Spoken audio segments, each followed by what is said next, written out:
Hello दोस्तों, free online teaching one में आप सभी का स्वागत है। तो आज हम इस वीडियो में अभ्यास टेस्ट पेपर कक्षा 8 सप्ताह 3 विषय विज्ञान का अभ्यास टेस्ट पेपर सॉल्व करने वाले हैं। इसके पहले वाले वीडियो में हमने आपको कक्षा 8 विषय गणित और हिंदी का अभ्यास टेस्ट पेपर हल सहित सॉल्यूशन उपलब्ध करा दिया है।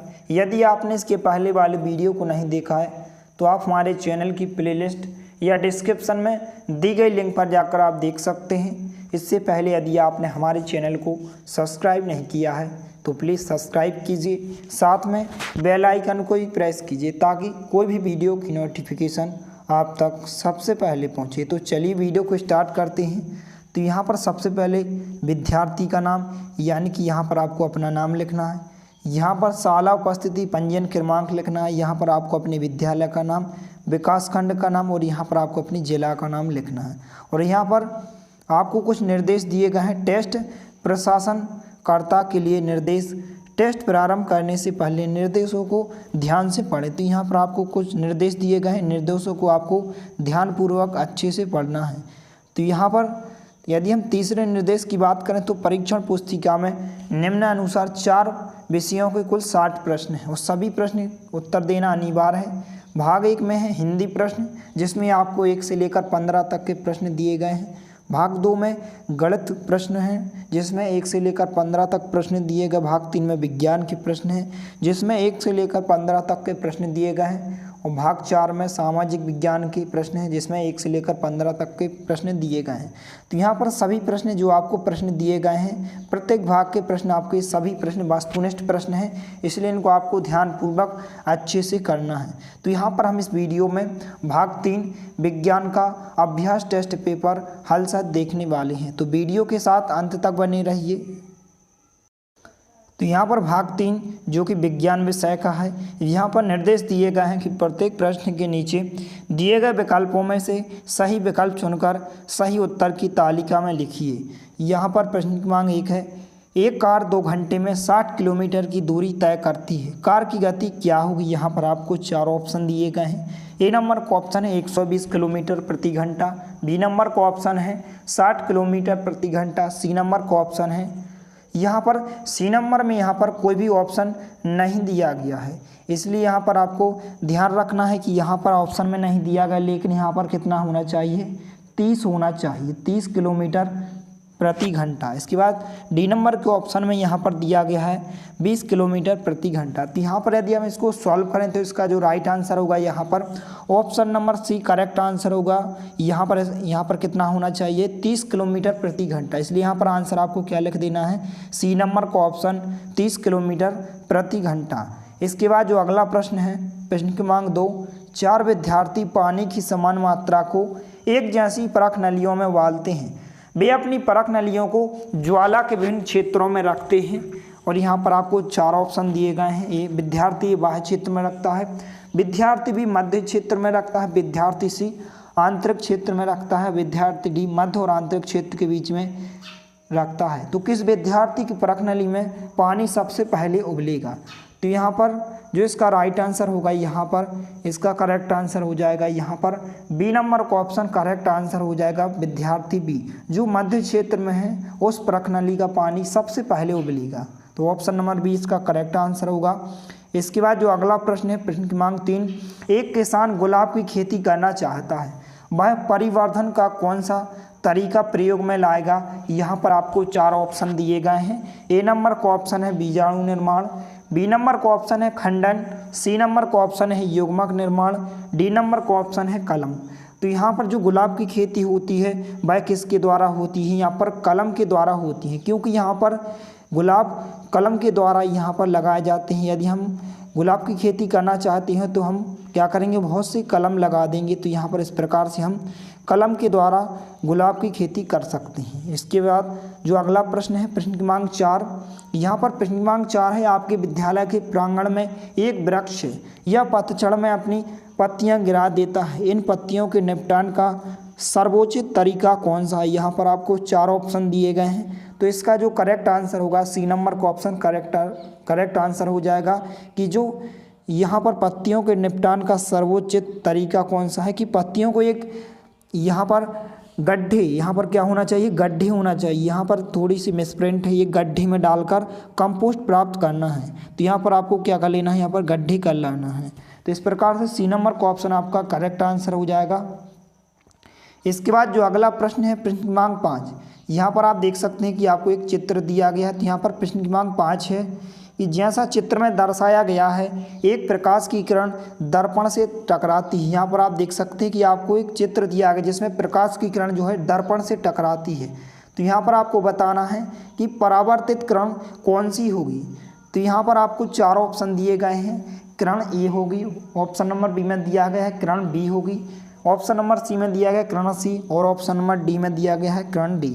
तो यहाँ पर आप देख सकते हैं कि जो आपतित किरण है, आपतित किरण तो यहाँ पर ए हो जाएगी, लेकिन यहाँ पर परावर्तित किरण पूछी गई है, तो परावर्तित किरण क्या हो जाएगी, यह आपकी आपतित है, और इस प्रकार से ये आपकी क्या हो जाएगी, परावर्तित किरण। यानी कि जो है यहाँ पर किरण भी आपकी क्या हो जाएगी, आपतित परावर्तित किरण हो जाएगी। ऑप्शन नंबर भी क्या हो जाएगा, करेक्ट आंसर होगा।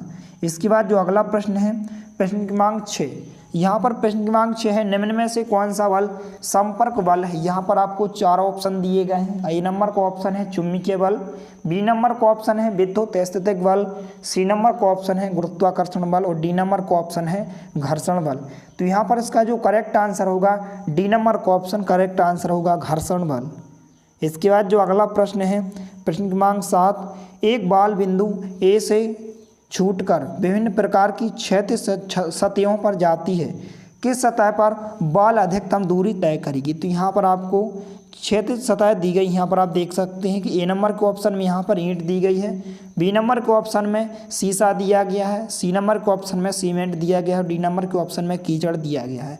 तो यहाँ पर यदि बाल बिंदु ए से छूट कर जाएगी तो किस सतह पर यहाँ पर अधिकतम दूरी तय करेगी। तो यहाँ पर आप देख सकते हैं कि शीशा पर अधिकतम दूरी तय करेगी, क्योंकि यहाँ पर शीशा यहाँ पर क्या होता है, शीशा पर यदि हम बॉल को यहाँ पर इस प्रकार से दूरी बिंदु ए से छोड़ेंगे तो यहाँ पर अधिकतम दूरी तय करेगी। तो यहाँ पर इसका जो राइट आंसर होगा बी नंबर का ऑप्शन राइट आंसर होगा, शीशा।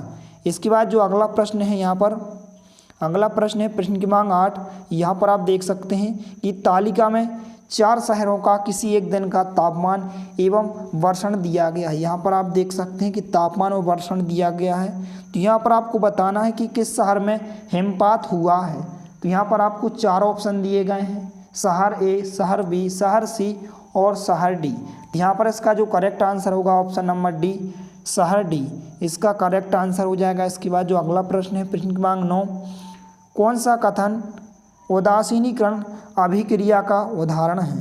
यहाँ पर आपको 4 ऑप्शन दिए गए हैं। तो इसका जो करेक्ट आंसर होगा ऑप्शन नंबर बी, इसका करेक्ट आंसर होगा लिटमस विलयन को कास्टिक सोडा में मिलाना। इसके बाद जो अगला प्रश्न है प्रश्न क्रमांक 10, आगरा में ताजमहल के आसपास अनेक उद्योग स्थापित हुए हैं, उद्योगों की उपस्थिति के द्वारा उत्पन्न किन कारणों से ताजमहल को हानि पहुंचती है। यहाँ पर आपको 4 ऑप्शन दिए गए हैं। तो यहाँ पर जो आगरा को यहाँ पर हानि पहुंचती है वह किसके द्वारा पहुंचती है, अम्ल वर्षा के द्वारा। तो यहाँ पर ए नंबर का ऑप्शन करेक्ट आंसर हो जाएगा, अम्ल वर्षा का उत्पन्न होना।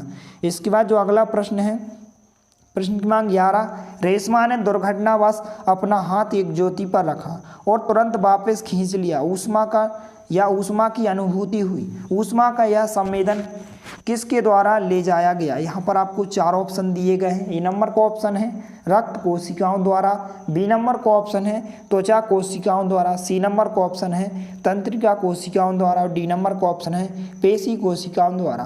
तो यहाँ पर इसका जो करेक्ट आंसर होगा डी नंबर का ऑप्शन करेक्ट आंसर होगा, पेशी कोशिकाओं द्वारा। जो पेशी कोशिका होती है, यदि यहाँ पर हम आग पर अपने हाथ को रखते हैं तो यहाँ पर पेशी कोशिका यहाँ पर क्या करती है, संवेदन करती है। इसके बाद जो अगला प्रश्न है प्रश्न क्रमांक 12, निम्न में कौन विद्युत धारा के चुंबकीय के प्रभाव का उपयोग है। यहाँ पर आपको 4 ऑप्शन दिए गए हैं। ए नंबर का ऑप्शन है विद्युत लेबन, बी नंबर का ऑप्शन है विद्युत इस्त्री, सी नंबर का ऑप्शन है विद्युत बल्ब, डी नंबर का ऑप्शन है विद्युत घंटी। तो यहाँ पर इसका जो करेक्ट आंसर होगा ए नंबर का ऑप्शन करेक्ट आंसर होगा विद्युत लेपन। इसके बाद जो अगला प्रश्न है प्रश्न क्रमांक 13, निम्न में से कौन सा परिवर्तन उल्टा नहीं किया जा सकता है। यहाँ पर आपको 4 ऑप्शन दिए गए हैं। ए नंबर का ऑप्शन है जल से भाप का बनना, बी नंबर का ऑप्शन है कोयले का जलना, सी नंबर का ऑप्शन है लवण का जल में घुलना और डी नंबर का ऑप्शन है मोम का पिघलना। तो यहाँ पर इसका जो राइट आंसर होगा बी नंबर का ऑप्शन करेक्ट आंसर होगा, कोयले का जलना। इसके बाद जो अगला प्रश्न है प्रश्न क्रमांक 14वां, पौधे में श्वसन कब होता है। यहाँ पर आपको 4 ऑप्शन दिए गए हैं। ए नंबर का ऑप्शन है केवल रात्रि के समय, बी नंबर का ऑप्शन है केवल दिन के समय, सी नंबर का ऑप्शन है हर समय और डी नंबर का ऑप्शन है केवल जब प्रकाश संश्लेषण नहीं होता है। तो पौधों में श्वसन कब होता है, केवल रात्रि के समय पौधों में श्वसन होता है, क्योंकि यहाँ पर जो रात्रि में है प्रकाश संश्लेषण की क्रिया नहीं होती है और सूर्य के द्वारा तो प्रकाश संश्लेषण की क्रिया होती है, इसलिए रात्रि के समय पौधे क्या करते हैं, श्वसन करते हैं केवल रात्रि में। इसके बाद जो लास्ट क्वेश्चन है प्रश्न क्रमांक 15वां, यहाँ पर प्रश्न क्रमांक 15 है नीचे दिया हुआ चित्र खाद्य जाल दिखाता है। खाद्य जाल में प्राथमिक उपभोक्ता एवं द्वितीय उपभोक्ता होते हैं। तीर जंतु जो खाए जाने जंतु और खाए जाने वाले जंतु को जोड़ती है। तो यहाँ पर आपको इस प्रकार से खाद्य जाल दिया गया है। तो यहाँ पर आपको पूछा गया है कि कौन सा कथन सही है। यहाँ पर आपको 4 ऑप्शन दिए गए हैं, तो इसका जो करेक्ट आंसर होगा ए नंबर का ऑप्शन करेक्ट आंसर होगा। कौन सा कथन सही होगा, यहाँ पर ए नंबर का ऑप्शन आपका कथन क्या होगा, सही होगा। प्राथमिक उपभोक्ता पौधों को क्या करते हैं, खाते हैं। तो इसका ये राइट आंसर होगा ऑप्शन नंबर ए। तो इस प्रकार से आपके सभी प्रश्नों के आंसर हो जाएंगे। यदि वीडियो पसंद आए तो प्लीज़ लाइक कीजिए, दोस्तों के साथ शेयर कीजिए और यदि आपने हमारे चैनल को सब्सक्राइब नहीं किया है तो प्लीज़ सब्सक्राइब कीजिए। धन्यवाद।